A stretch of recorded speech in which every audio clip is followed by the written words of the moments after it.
lăng xì người đâu ai yêu từ từ nơi gai chưa sự mây gai yêu từ từ nhỉ chạy hạ dân một ngày cái giá trị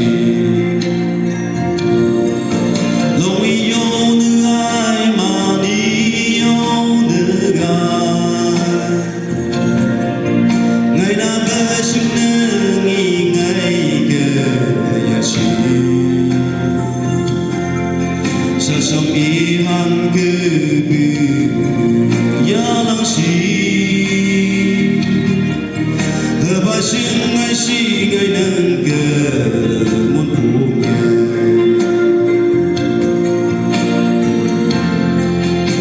ngày giống như hi bạc khứ ngày cứ tàu lòng như ya kề tàu ba ngày xì yêu ngày để tu khổ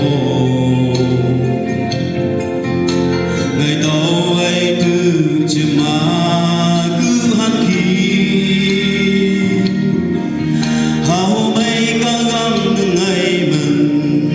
thân nơi chui lại được hàng kỳ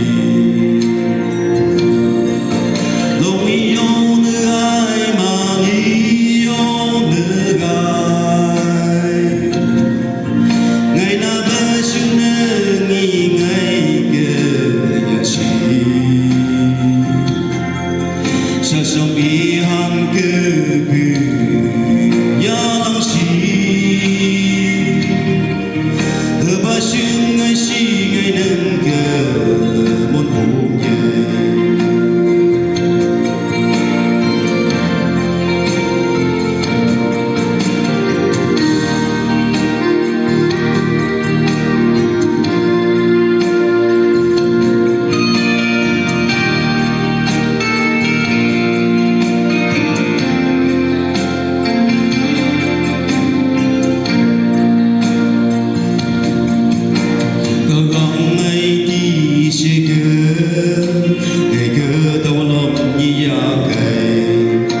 sự mấy ai yêu ngày để tu khổ sự chủ nhị chơi hạ dân muốn giá trị hay nơi gai chừng